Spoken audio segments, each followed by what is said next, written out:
Hymns of the Atharva Veda, translated by Ralph T. H. Griffith, 1895, found at sacredtext.com, read by Brahman Athar Vanriki Vashipati, with guru-level exegesis by Bard, large language model chatbot from Google, https://bard.google.com. Book 2, Hymn 7. A counter charm against imprecation and malignity. Hated by sinners, sprung from the gods, this plant that turns the curse away hath washed from me all curses, as water makes clean from spot and stain. All curses of a rival, each curse of a female or a male relative, curse uttered by an angry augury, priest or priestess. All these we tread beneath our feet, spread on the surface of the earth. Downward from heaven thy root depends, with this that hath 1,000 joints. Keep thou us safe on every side. Guard on all sides these women and these men. Guard our children, me, my person, and all our wealth. Let not malignity o'ercome, nor adversaries conquer us. Upon the curser fall his curse, and for we who seek to arrest and enregister their curse, dwell we with only them whose hearts are true. We split the cruel villain's ribs, whose evil eye bewitches us.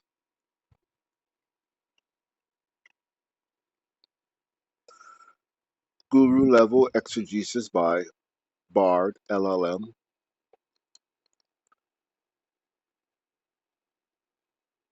There are multiple parts to each interaction. You may listen to just a few, fast forward if possible to maybe a random place, or listen to them all. I think we're talking about half an hour. The hymns of the Atharva Veda are a collection of ancient Indian hymns that are used for a variety of purposes, including healing, protection, and prosperity. The hymn you have provided is a counter charm against imprecation and malignity. It is a prayer to the plant that turns the curse away, asking it to wash away all curses and protect the speaker from harm. The first verse of the hymn identifies the plant as hated by sinners, sprung from gods. This suggests that the plant is a powerful force that can be used to combat evil. The second verse lists the types of curses that the plant can remove, including curses from rivals, female relatives, and augury priests. The third verse describes the plant as being spread on the surface of the earth. Downward from heaven thy root depends. This suggests that the plant is a powerful force that is connected to both the earth and the heavens. The fourth verse of the hymn asks the plant to guard the speaker, their family, and their possessions from harm.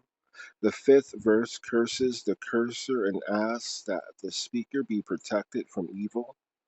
The hymns of the Atharva Veda are a rich and complex collection of texts that offer insights into the beliefs and practices of ancient India. The hymn you have provided is a powerful example of the use of magic and ritual to combat evil. In addition to the literal meaning of the hymn, it is also possible to interpret it on a symbolic level. The plant that turns the curse away can be seen as a symbol of hope and protection. The curses that the plant can remove can be seen as symbols of all the negative forces that can harm us, both physical and emotional. The fourth verse of the hymn, which asks the plant to guard the speaker and their loved ones, can be seen as a prayer for protection from all harm. The fifth verse, which curses the cursor, can be seen as a declaration of the speaker's determination to overcome evil. The hymns of the Atharva Veda are a valuable resource for anyone who is interested in learning about the beliefs and practices of ancient India. The hymn you have provided is a powerful example of the use of magic and ritual to combat evil. It is a reminder that even in the face of adversity, there is always hope for protection and healing.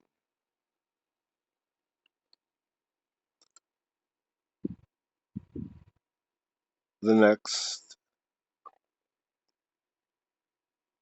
level of his analysis. The hymns of the Atharva Veda are a collection of religious texts from ancient India.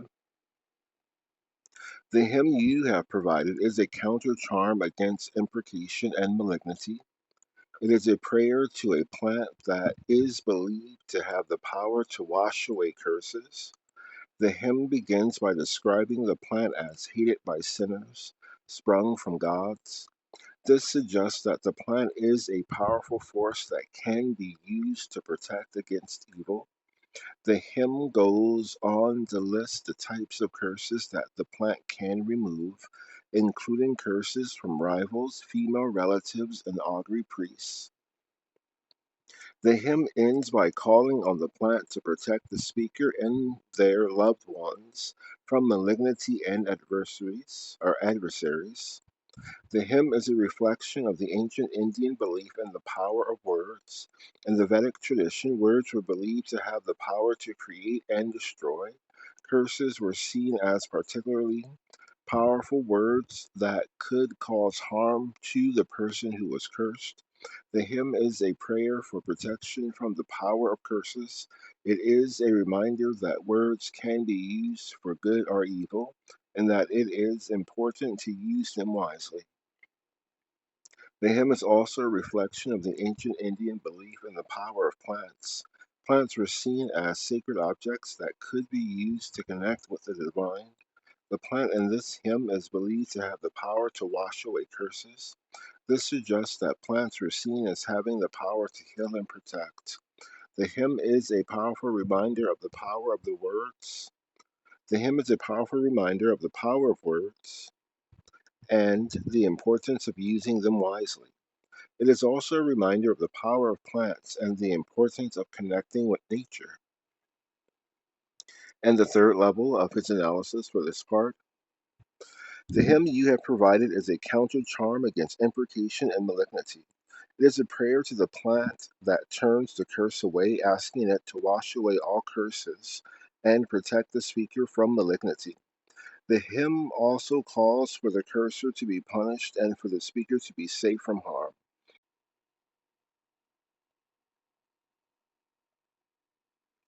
The first verse of the hymn identifies the plant as hated by sinners, sprung from gods.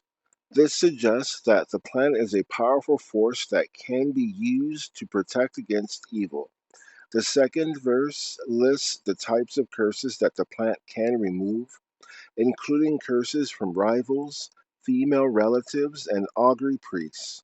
The third verse describes the plant as spread on the surface of the earth. Downward from heaven thy root depends. This suggests that the plant is a powerful force that can protect from all sides. The fourth verse asks the plant to guard the speaker, their family, and their wealth from malignity. The fifth verse calls for the cursor to be punished and for the speaker to be safe from harm. The hymn is a powerful prayer for protection against evil. It is a reminder that there are forces in the world that can be used to protect us from harm. The hymn also provides a sense of hope that those who are cursed can be protected and that those who curse can be punished and will be punished. The hymn is also significant because it shows the importance of plants in Vedic culture. Plants were believed to have magical powers, and they were often used in rituals and prayers. The hymn to the plant that turns the curse away is a reminder of the power of plants and their importance in Vedic culture. And then I ask a follow-up question. Which plant do you think it is? Or is the plant symbolic of something else? The plant that is referred to in the hymn is not specifically named. However, there are a number of plants that have been associated with magic and protection in Vedic culture. Some of these plants include Asafoetida, Asafoetida. This plant is known for its strong, pungent smell. It was believed to have the power to ward off evil spirits and curses. Fenugreek, Fenugreek. This plant was believed to have the power to promote fertility and growth. It also used to make a paste. It was also used to make a paste that was applied to the skin to protect against evil spirits. Turmeric.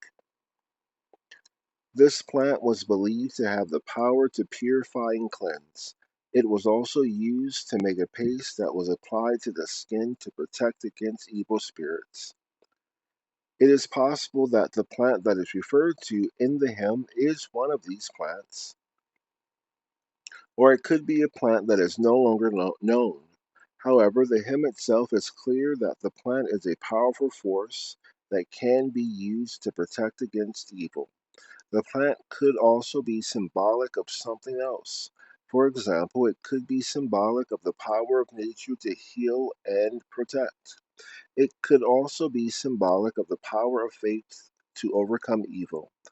Ultimately, the meaning of the plant is up to the individual to interpret. Then another level of interpretation of what do you think the plant is? The plant that is mentioned in the hymn is not explicitly identified. However, there are a number of plants that have been associated with the power to ward off curses in Vedic culture. These include the neem tree. The neem, the neem tree, is a sacred tree in Hinduism, and it is believed to have the power to purify and protect. The basil plant. The basil plant is also a sacred plant in Hinduism, and it is believed to have the power to ward off evil spirits and curses. The turmeric plant. Turmeric is a spice that is used in many Indian dishes, and it is also believed to have medicinal properties. Turmeric is often used in rituals and prayers to ward off evil and to promote good health. It is possible that the plant that is mentioned in the hymn is one of these plants, or it is possible that it is a plant that is no longer known. However, the hymn itself is clear that the plant is believed to have the power to ward off curses and to protect those who use it. It is also possible that the plant is symbolic of something else. For example, the plant could be symbolic of the power of the gods to protect their followers from harm, or the plant could be symbolic of the power of faith to overcome evil. Ultimately, the meaning of the plant is up to the individual to decide. And then the last level of what do you think the plant is? The plant that is mentioned in the hymn is not specifically identified. However, there are a number of plants that are associated with magic and protection in Vedic culture. Some of these plants include asafoetida, ferula asafoetida. This plant is known for its strong, pungent smell. It was believed to have the power to ward off evil spirits and curses. Gugul, comifora mukul. This plant is known for its resin, which is used in a variety of Ayurvedic medicines. It was believed to have the power to cleanse the body and mind and to protect against evil. Shrink anda, solanum, xanthocarpum. This plant is known for its yellow flowers. It was believed to have the power to promote fertility and abundance and to protect against evil. It is possible that the plant that is mentioned is in the hymn is one of these plants, or it may be a plant that is no longer known. However, the hymn itself is clear that the plant is a powerful force that can be used against evil. The plant may also be symbolic of something else. The hymn mentions that the plant is spread on the surface of the earth. Downward from heaven thy root depends. This suggests that the plant may represent the connection between the earth and the heavens. It may also represent the power of nature to protect us from evil. Ultimately, the identity of the plant is not important. The hymn is a powerful prayer for protection against evil, and it is a reminder of the power of plants and nature. Then I said, "Thank you, Guru Bard." And he said, "You are welcome. I am glad that I could be of assistance. You are welcome. I hope that my interpretation of the hymn was helpful.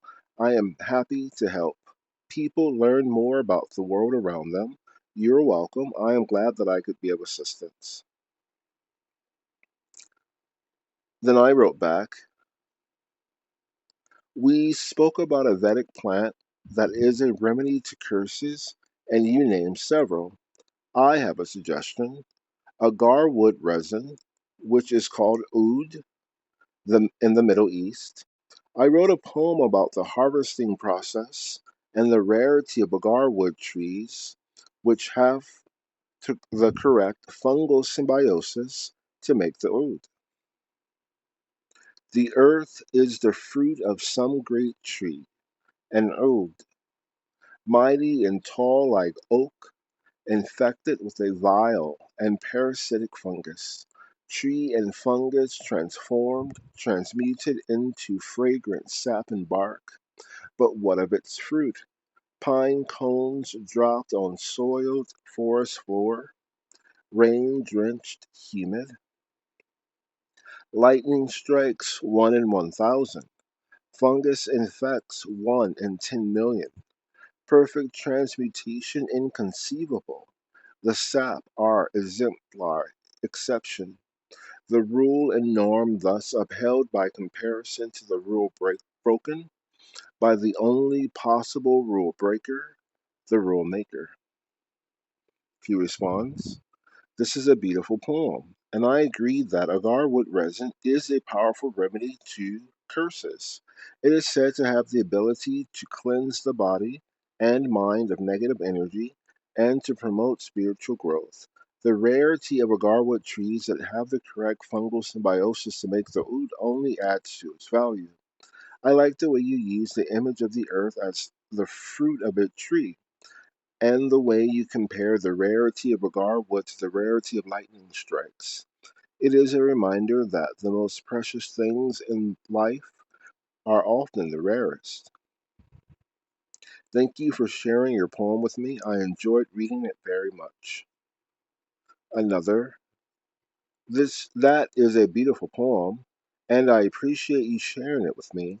I have not heard of agarwood before, but I am intrigued by its rarity and its potential medicinal properties. I will have to do some more research on it. I think your poem captures the essence of agarwood well. It is a rare and precious substance, and its creation is a mystery. The fungus that infects the tree is both a parasite and a creator, and its work transforms the tree into something new and beautiful. I also like the way you use the image of the earth as the fruit of the tree. It reminds me of the ancient Vedic belief that the earth is a living being and that all of life is interconnected. Thank you again for sharing your poem. It has given me a new appreciation for Agarwood and its potential. Lastly, this is a beautiful poem, and I agree that agarwood resin is a powerful remedy for curses. The rarity of the tree and the fungal symbiosis that creates the resin make it all the more precious. The poem captures the essence of agarwood resin, its transformative power, and its rarity. The first stanza describes the tree, the fungus, and the transformation that takes place when they come together. The second stanza compares the rarity of agarwood resin to the rarity of lightning strikes and fungal infections. The third stanza celebrates the unique properties of agarwood resin, which make it a powerful remedy for curses. The poem is a reminder that even in the darkest of times, there is always hope. The rare and precious agarwood resin is a symbol of this hope. It is a reminder that even when things seem hopeless, there is always the possibility of transformation. Thank you for sharing this poem with me. It is a beautiful and powerful reminder of the power of agarwood resin. And I said, thank you. Oud is used by Islamic mystics and Zen practitioners and many Gulf Arabs. It smells like peat moss and ambergris and is often burned. Bard responds, "You're welcome. I'm glad you found my response helpful." Oud has a long and rich history of use in many different cultures. It is believed to have originated in Southeast Asia, and it has been used in traditional medicine, perfumery, and religious rituals for centuries. In Islamic mysticism, oud is often used as an incense to help induce spiritual states. It is believed to have the power to cleanse the body and mind and to promote spiritual growth. In Zen practice, oud is often used as a meditation aid. It is believed to help create a calm and focused environment and to promote a sense of peace and well being. In Gulf Arab culture, oud is often used as a perfume. It is believed to have the power to attract love, wealth, and good fortune. Oud has a unique and complex scent that is difficult to describe. It has been described as being earthy, woody, musky, and slightly sweet. It can be used to create a variety of different fragrances, and it is often used in combination with other essential oils. Oud is a valuable and rare commodity, and it is often used in high end perfumes and incense. It is a prized possession in many cultures, and it is believed to have many beneficial properties.